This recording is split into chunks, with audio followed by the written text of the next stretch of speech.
एक गोली और अधूरी रह गई जिंदगी। पांडव कुमार स्टोरी।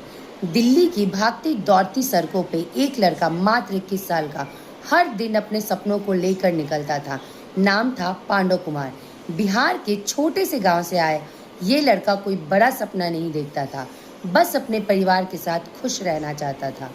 दिन रात मेहनत करके डिलीवरी का काम करता ताकि घर वालों की ज़िंदगी थोड़ी आसान हो सके। उसके छोटे छोटे भाई बहन थे। वह अपने घर में इकलौता लड़का था, लेकिन एक दिन सब कुछ बदल गया और कहा जाता है कि उस दिल्ली में एक मुठभेड़ हुई और उसी मुठभेड़ में पांडव की ज़िंदगी चली गई। और उसकी ज़िंदगी लेने वाला कोई और नहीं बल्कि एक पुलिस अधिकारी, जी हाँ, एक पुलिस सिपाही था। जब रक्षक ही भक्षक बन जाए तो क्या कहना।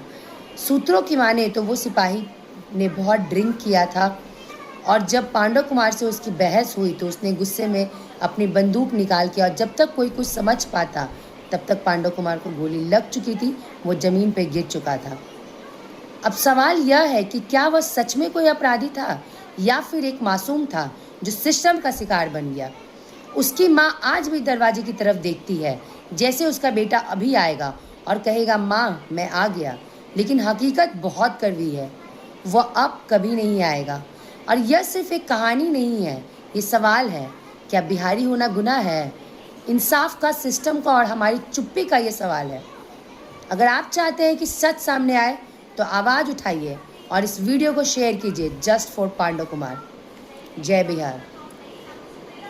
तो पांडव कुमार की मृत्यु के बाद जो राजनीति है वो भी बहुत चरम सीमा पे है। बिहार के जो जितने भी राजनेता हैं वो सब जो है पांडव कुमार के घर पे गए हैं, सब ने अपनी अपनी सांत्वना दी है।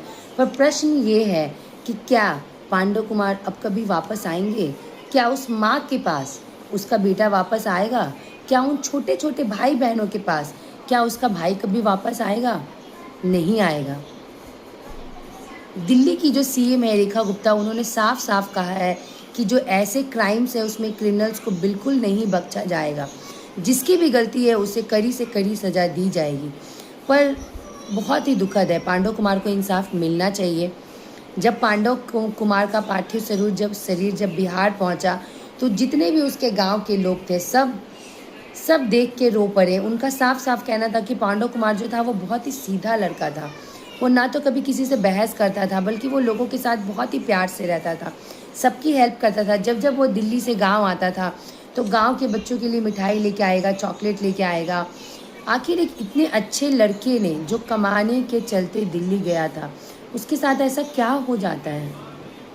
क्या बिहार के जो युवा है वो इस हादसे के बाद बिहार से दिल्ली निकल पाएंगे या फिर किसी अन्य प्रदेश में जा पाएंगे? आखिर बिहारी जो है वो सेफ क्यों नहीं है बाहर में, जबकि बिहार के ज़्यादातर युवा बाहर काम करने के लिए अपने घरों को, अपने स्टेट को, अपने राज्य को छोड़ के जाते हैं।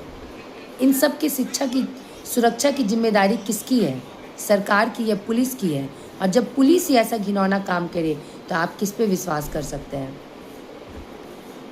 आइए हम सब सरकार से निवेदन करते हैं कि गलती जिसकी भी हो उसे कड़ी से कड़ी सज़ा मिले और पांडव कुमार की फैमिली को सरकार की तरफ से जो भी हेल्प हो वो किया जाए। एक सरकारी नौकरी दिया जाए उसके भाई को, बहन को, चाहे किसी को भी। जय बिहारी।